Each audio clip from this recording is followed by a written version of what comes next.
Kaixo, egunon, DBS-ko lidergo eta ekipoen garapeneko solasalietan gaude, eta gaur Inigo Uzin, Mondragoi korporazioko lehendakaria dugu hemen, egunon. Egunon.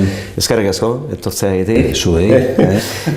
Eta, bueno, hasieratik Mondragon korporazioan esan da, makro hori galdetuko nizuke, lehendakari batek eta lehendakaria izanik, zein izango litzaken zure, ez dakit, kezka ardura edo erantzun nagusia momentu honetan?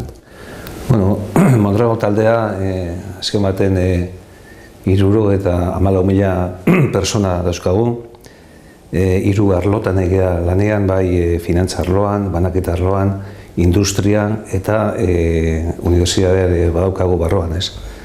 Hortaz, konjunto hori, horko gauzak zuzendu eta pixkate dan artean elkarlana landu, interkooperazioa eta proiektu estrategikoak eta aurrera ateratzea.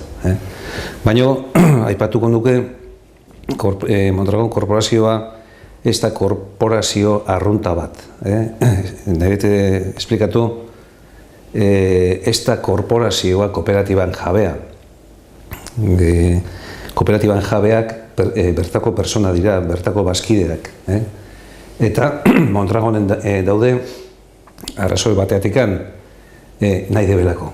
Baina gure kooperatibak erabaki fundamentalak, autonomoak eta independentia dira, baina horrek ez du esan nahi batea gauzak egiteko kapazak ez direnik, zatik gauza asko batea egiten ditugu.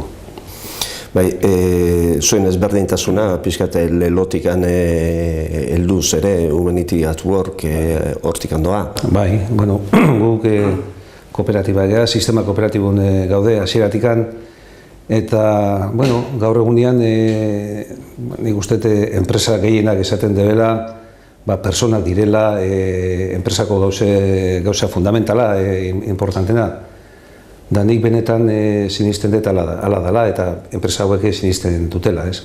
Baina gure sistema kooperatiboa berezia da.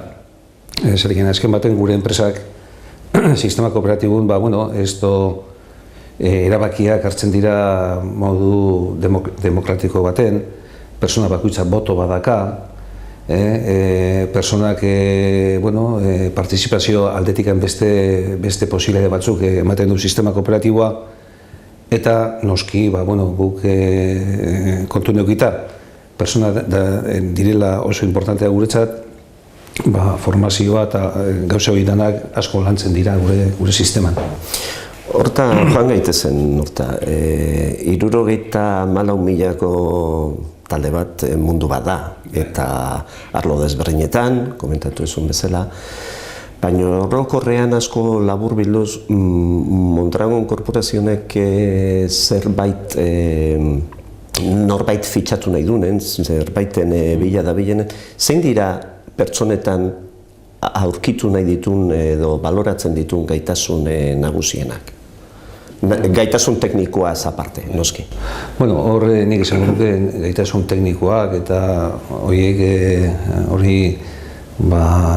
zio-zi bat, darazko da. Unibertsitate batetik hartzen duen personak nahiko proba pasata dator eta gaitasun teknikoak seguru hor daudela. Eta gaina espaldin badaude, gauze berezi batzuk hori ikastia ez da zaila. Guretzat importantena kontu neukita, lanpostu mota oso desberdinak daudela eta sektore oso desberdinak, ez da berdina sektore finanzierue o industriala, eta industria batene ez da berdina, segun ze postu oso, rekisito ziro desberdinak eskatzen dira, baina bada gauze batzuak oso importantiak direnak, eta bat esango genduke kapazidade bat aldaketai erantzune emateko. Baita ere, personak, leheno oindala urte asko esango nuke, balio guzan, estudio batzuk bukatu eta ja betirako prestatuta. gaur egunean hori ez da hola. Atzeneko 10 urte hauetan ze aldaketa egon diran, eta zeinek kalkulatzen duen hurrengo 10 urtetan ze gertatuko da.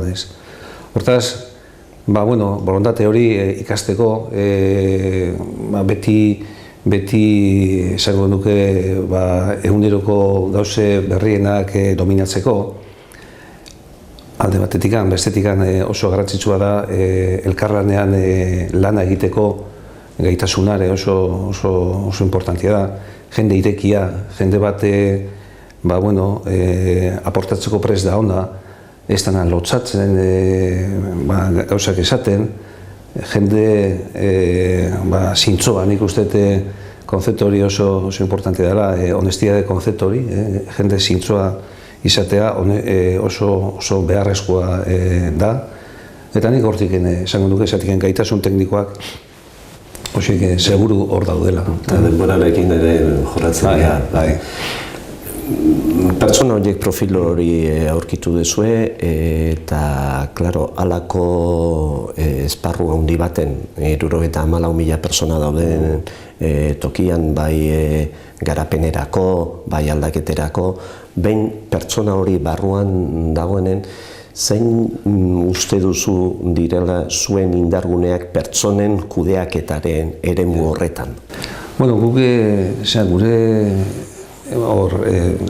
berriro esango nuke, gure enpresetan mundu ziro desberdinak daude, sektoreak, kooperatiba danak ez dira berdinak, eta kooperatiba baten apostu danak ez dira berdinak ez, baina berriro esango nuke, gure kooperatibak eta Mondragonek konjuntuan esforzo handi bat egiten du personak beti formazioa ematen.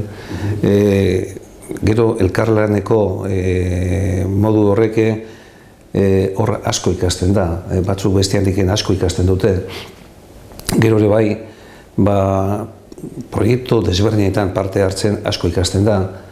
Kanpoa, zoritxarrez, nik uste zorionez, kanpoa asko erten berra dago, eta jendeak kanpoan da bilenean, beste naziotan, beste bezerotan asko ikasten du.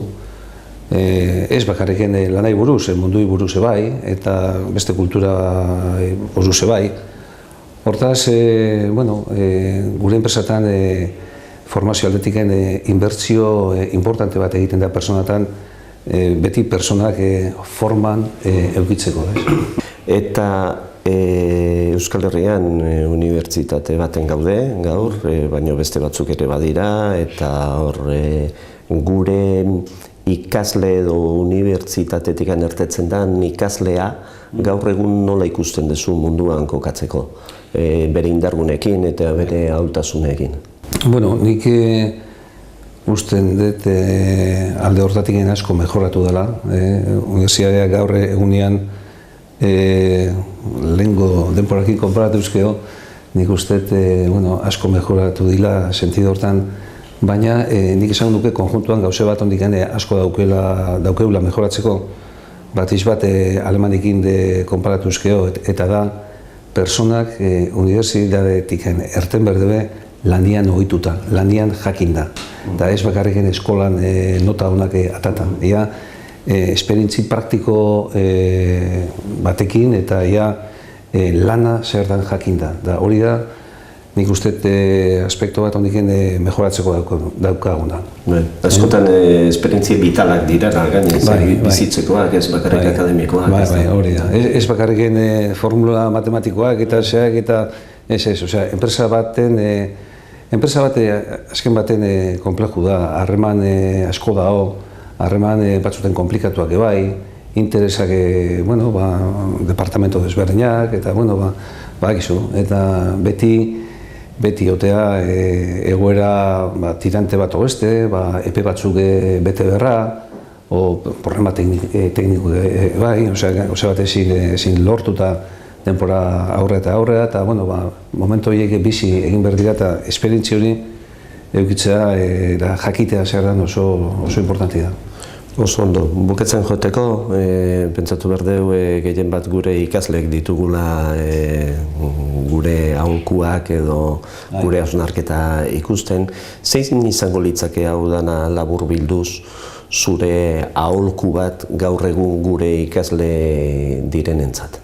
Bueno, nik uste oso garrantzitsua da, lehendabizi, benetan nahi debena estudiatzea. Eta hori, edade horietan, kaso askotan ez da garbi oten, baina gutxinez garbi eukitzea zer ez deben nahi. Hori da lehenengo puntua. Bigarrena, nik izango duke oso importanti dela,